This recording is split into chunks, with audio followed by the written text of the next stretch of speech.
en La Habana, en Miami, con Sabrina Hernández y esta servidora Sandra Peebles en América Radio. Qué bueno tenerlos a ustedes junto a nosotros. Estamos hablando todo Cuba, además de estas declaraciones hechas por el presidente Donald Trump, en las cuales advierte a Cuba que si no hace un trato, pues pudiera vérselas mal. El pueblo cubano está reaccionando a lo que sucedió con Nicolás Maduro y para eso Sabrina está lista con audios y cuentos de la gente de Cuba y lo que están diciendo sobre lo sucedido, que pudiera cambiar también el rumbo de su futuro. Sabrina.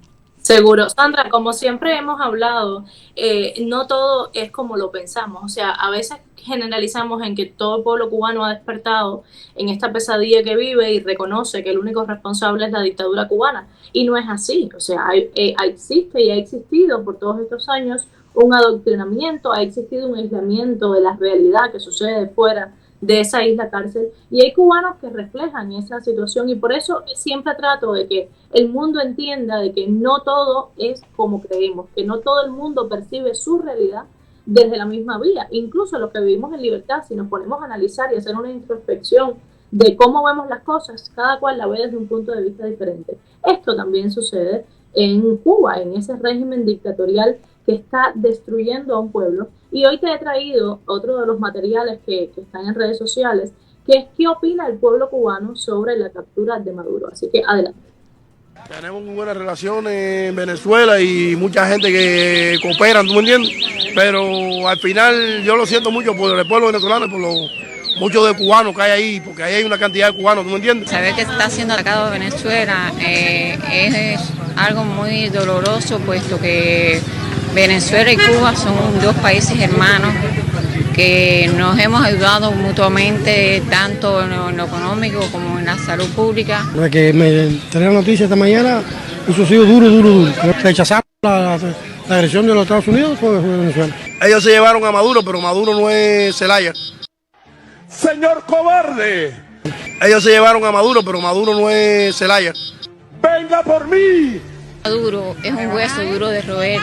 ¡Aquí lo espero en Miraflores! ¡No se tarde en llegar, cobarde! No va a doblegarse tan fácil. Va a ser un seguidor de Chávez. Se va a mantener firme hasta sus últimas consecuencias. Se siente de cerca y estamos dispuestos a ir para allá, lo que sea. Si tenemos que mandarnos ahora mismo, nos vamos para allá. Creo que ahora mismo es una locura lo que está pasando en Venezuela. Pues imagínate, Maduro que lo tienen secuestrado. Y que tenemos que estar alerta y preparados. ¡Abajo el imperialismo genocida, inmoral! Dime algo, Sandra. No, la verdad que bueno, las palabras lo dicen todo, como termina, al imperialismo genocida, pero ¿a quién ha matado este gobierno si son ellos los que manejan el dinero, los que manejan el suministro de comida, los alimentos? O sea, culpar al imperialismo por lo que ellos manejan, porque han tenido mucho dinero que les ha entrado de la Unión Soviética en su momento, de Venezuela ahora, porque no utilizan el dinero para alimentar al pueblo, no entiendo. No, es que los verdaderos genocidas son ellos, que no les interesa más que robar el dinero del pueblo precisamente y no darle una mejora, porque ya está más que comprobado que estipula el embargo en Cuba, que ellos más llaman bloqueo. Ahora, la realidad está que dista mucho de lo que nos gustaría, es que no todo el pueblo cubano está claro de esto y todo piensa que va a haber una invasión, que si no va a quedar nadie, algo que realmente no va a pasar. Primero, porque ya está más que comprobado, 67 años lo han permitido, que al gobierno de los Estados Unidos no le interesa Cuba. O sea, no tiene nada que afecte realmente de forma directa su soberanía, por ende no tendría por qué ejercer ningún tipo de presión. El único responsable del mal y de la caída de ese régimen dictatorial es la misma cúpula castrista, que no ha sabido manejar, que no ha sabido solventar o quizás tener un equilibrio entre el robo y la vida, el estilo de vida del pueblo cubano, más que hundirlo en la miseria en la que hoy está, en una hambruna extrema, en edificios colapsados, en un sistema sanitario fallido, en un sistema educacional que solo se dedica a adoctrinar y no realmente a crear profesionales que puedan darle una mejora al país. Y ahí lo estamos viendo, porque el mismo Díaz-Canel es un reflejo del deterioro en Cuba, porque es una persona que no tiene un intelecto, que no tiene una verdadera preparación, que habla desde el miedo, que repite guiones, que incluso confunde fechas, que no conoce ni tan siquiera esa historia del país mal contada, él no las refleja en sus palabras. Entonces, cuando tú ves ese desespero y cuando tú ves que quienes dirigen son personas completamente brutas porque no tienen otro nombre,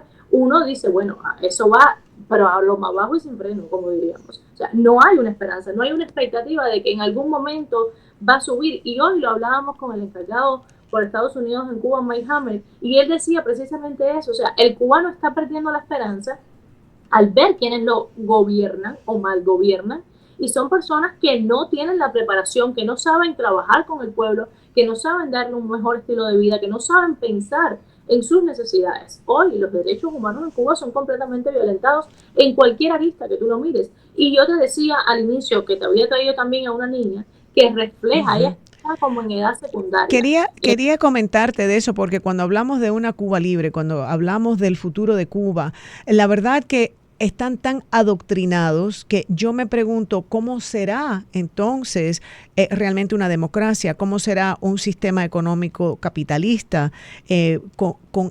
estos líderes. Vamos a escuchar las palabras de la niña. Ok, y al regreso te comento qué pienso de eso que me estás diciendo. Adelante.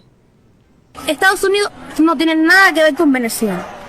Y es un gobierno completamente diferente. Un gobierno no puede ir a otro gobierno a sentir como que, o sea, no puede cuestionar los ideales políticos de otro país, porque eso es algo que solamente lo determinan ellos, determinan la forma en la que gobiernan ese país, o sea, no tienes derecho de nada.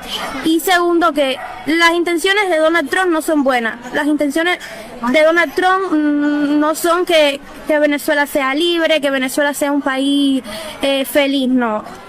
El único interés que tiene Venezuela, que tiene Donald Trump con Venezuela es el petróleo, más nada. Ahora, esa niña debemos señalar de que tiene, ¿cuánto dirías tú? 10 Entre años. 13 a 15 años. 13 a 15, ok, yo la vi más pequeña, pero bueno, como quiera. Una niña de esa edad hablando de política, geopolítica internacional, wow. Claro, es que a esa edad nadie sabe hacer un análisis político, ni mucho menos conocer. Donald Trump lo que quiere, yo dije, oye, es como hablar con una vieja de estos temas fuertes. Claro, es que ahí te das cuenta que es el adoctrinamiento y cómo ejerce entre un discurso repetido, porque no hay la capacidad de análisis, contrastar la información para ver qué es realmente, cuáles son los intereses del presidente Trump para tú hablar con esa forma. Pero ¿qué le vamos a pedir a un adolescente que realmente no sabe todavía ni cómo se sostiene un hogar? Imagínate hablar y hacer un análisis de política, es completamente absurdo. Pero mira, cuando hablamos del tema antes de entrar al audio de la chica, ¿qué líderes van a llevar a cabo esa democracia en el país? Realmente, si somos sinceros, hay mucha falta de liderazgo entre el pueblo cubano o la capacidad de preparación para llevar a cabo un cambio. Obviamente va a haber que apoyarse de un país aliado para que haga una reforma constitucional, para que se pueda llevar a cabo una transición. Hay mayor posibilidad de que cubanos en el exilio sean quienes se postulen para un posible liderazgo dentro del país, porque conocen ya otro sistema que sí funciona y no el socialismo en el que han crecido los cubanos que están dentro de la isla. O sea, hay que hacer un cambio tan grande. Primero, una reforma constitucional, analizar la Constitución, crear obviamente un Congreso, crear varias aristas, porque la democracia es una línea muy fina, que si no se fortalece como existe en esta potencia que es Estados Unidos, hay grandes indicios de que volvamos a caer en lo mismo, porque limpiarse de 67 años de dictadura no es fácil. Estamos hablando de algo que realmente cala, yo siempre llamo eso el cáncer de Latinoamérica. Entonces hay que estar bien seguros de que un fenómeno como este no se vuelva a dar. O sea, de que no exista alguien que se quiera perpetuar en el poder, sino que se puede impedir que llegue hasta ahí porque existe un parlamento, porque existen otras directrices que también ejercen un liderazgo dentro de la isla. Así es, y es impresionante ver hasta qué punto no llega este adoctrinamiento hasta con los niños más jóvenes. Bueno, nos tenías más información porque sé que nos ibas a hablar acerca de la señal abierta de Telesur. Explícanos sobre eso.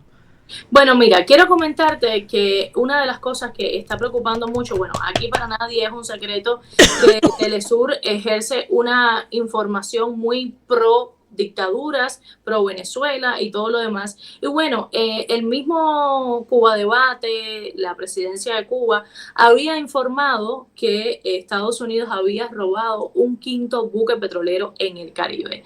Lastimosamente para ellos, no sé cómo y cuándo van a decir que la noticia que habían dado era falsa, ellos que tanto están tras la fake news, cuando Telesur ha tenido que informar un comunicado que precisamente dio PDVSA y el gobierno de Venezuela, que las autoridades de Estados Unidos y Venezuela eran quienes en colaboración habían incautado este buque petrolero. Imagínate, o sea, ahí se refleja el desenlace que hay ya desde la comunicación, o sea, el desespero también de querer mantener la calma, porque hoy lo estamos viendo en la cúpula chavista, también se está viendo como Delcy Rodríguez mantiene un discurso ante el pueblo, como aquel que dice, y otro entre la realidad de las acciones que se están llevando a cabo en esta relación con Estados Unidos y Venezuela. Es un desespero que tienen de no reconocer que ya no hay nada que hacer, que o llevan a cabo el proceso de la transición o van rumbo al mismo destino de Nicolás Maduro, que imagínate, ya hasta en los medios de comunicación no hay una comunicación, igual que sea la redundancia.